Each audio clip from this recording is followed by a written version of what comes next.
This is our intervention response panel, and we've got 6 distinguished people on here. We're going to lead off with Mr. Ice-T. He's a former gang member, currently a successful recording artist, and he'll speak to his experiences and perspectives. Right here, please. How's everybody feeling? Can you hear me? I was listening to the doctors and the people that just got finished talking about the gangs, and I agree with them on a lot of the stuff. You know, it's a very serious problem. The kids are more, but my problem with it is I believe the kids are more blind than they are wrong. They just don't see. I was in gangs. I was in for 4 years. Then I left out of the gangs and I got into what you would call street hustling. I was a player, you know what I'm saying? I'm out there making. My crew, which ranged from guys 15 to 22, we made $500,000 a week. I left that, and I tell people, I say, I'm rapping now, but I made more money in one weekend than I've made in my entire rap career. And it's important that kids know that, you know, I left the flamboyancy and the money for something that's different. It's like I traded infamy for fame. It's like another thing. And I believe in positive role models. A lot of people look at me and they'll say, well, Ice-T, you got a gun around your neck, you look like a pimp, you know. But the thing of it is a positive role model to a lot of kids comes off as square nowadays. We're living in '88, and a man in a suit just doesn't get the point across. Sometimes you have to use with a negative role model with a positive message. You can take the basketball player who gets out of college and take him back and teach school, but you can also take Mr. Carr's penitentiary prison inmates, take them to the elementary schools, because the kids will listen to somebody, but the main thing is they gotta know you've been there.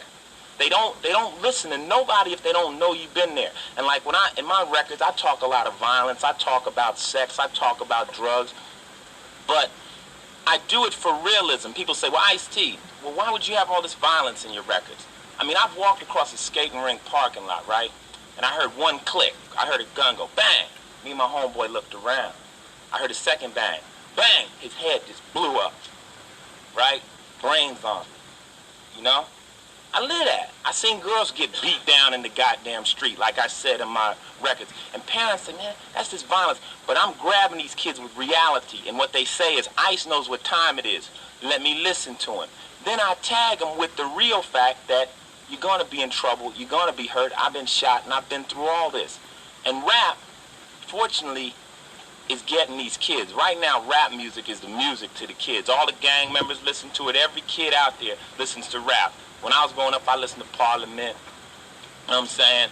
Rap got them now. So what they do is that we get all these kids, 20,000 of them in a big arena, and then they say violence breaks out.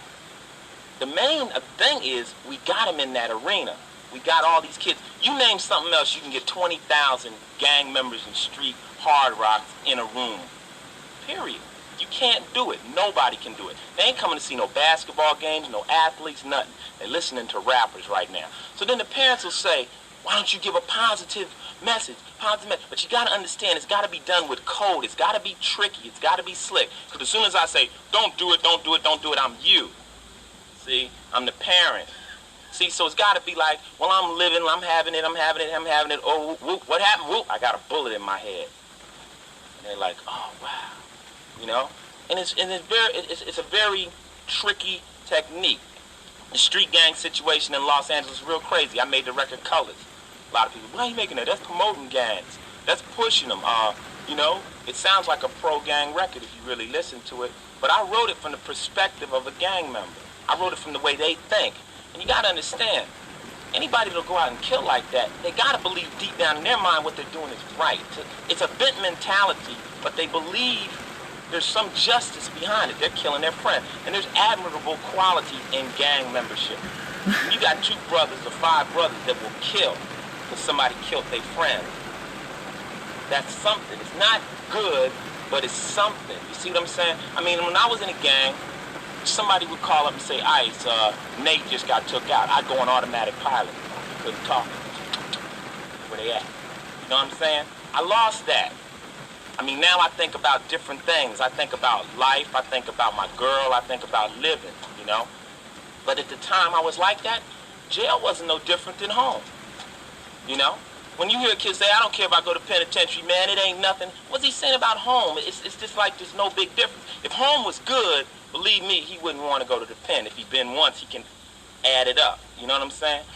And I deal, Ice-T's, these other guys have different techniques. My technique is scared straight, blatant reality. You can sell dope. You might get shot in the face. Your mother might get killed.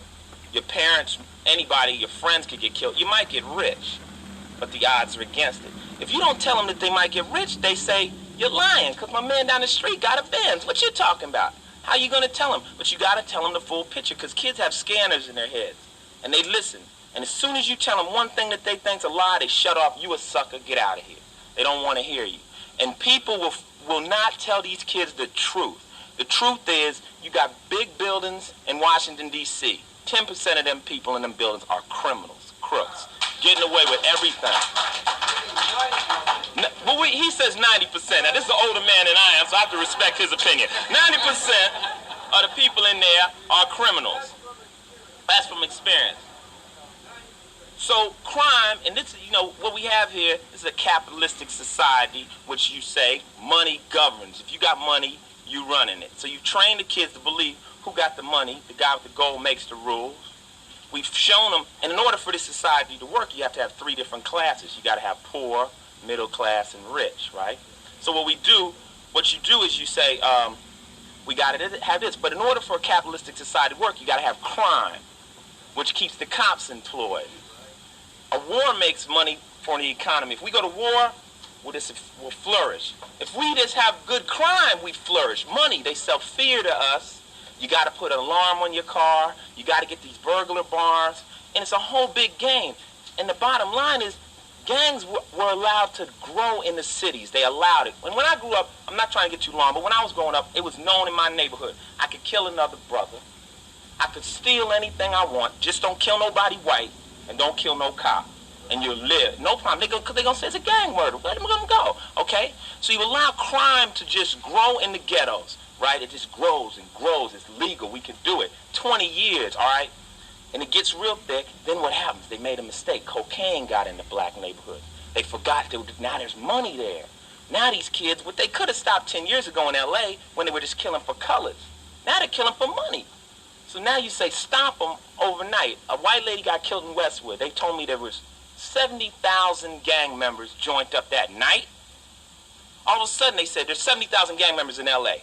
It took a long time for this to happen, but all of a sudden it spread out. And if you let this room in your house get dirty enough, it spreads to the other neighborhoods. So now I tell America what's going to happen is the dirt is coming out of the black communities. They're making $500,000 a week. They're moving right into the house next door to you in your suburban area with the money they made last night. With their Uzis and their vests. And they're just capitalists. That's all they are. That's all they are. People aren't brought up bad. I mean, I was on Donahue and they laid it out like this. A lot of brothers, you should just line them up and kill them. Just line them up and shoot them. That's ignorant. They're just doing what we taught them. And it's wrong. Believe me, I don't agree with it, but I don't have that line them up and kill them. I don't have that the drug dealer is the baddest person on the streets. Cocaine cannot be manufactured in the United States. All right? You want to go find out where the cocaine's coming from, you're going to have to go look in some of these White Houses out here. You know what I'm saying? Because it's really coming, and that's basically it. So don't blame it on my brothers. I'm trying to stop them. I'm trying to tell them that I don't want them to go to jail. I want them to live, but it's a real problem. Gangs is a problem, but it's a lot of other problems that are going out there that keep gangs alive. You see what I'm saying? Keep gangs alive. Because when they had a gang problem in L.A., they said it's on a rise, and what happened was the cops got $4 million to sweep for 2 nights. In the crime, cops get laid off. Right? My man, I just read an article, my man here, I'm going to end it like this. A cop will catch a kid with some crack. Check the crack, it's under an ounce, a gram or whatever. He'll let the kid go. All right? Either you're going to enforce the law or not. He'll let him go, he'll wait and bust you for the key. But you know why he busts you for the key? Because the key gets him the promotion. See, the gram is paperwork. And they don't care. They're either going to deal with the crime or they're not. or else all laws are illegal.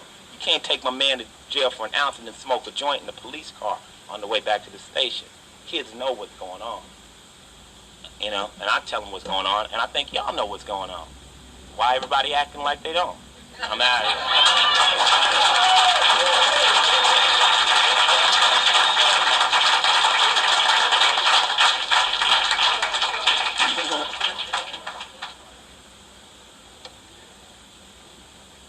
Thank you, Ice.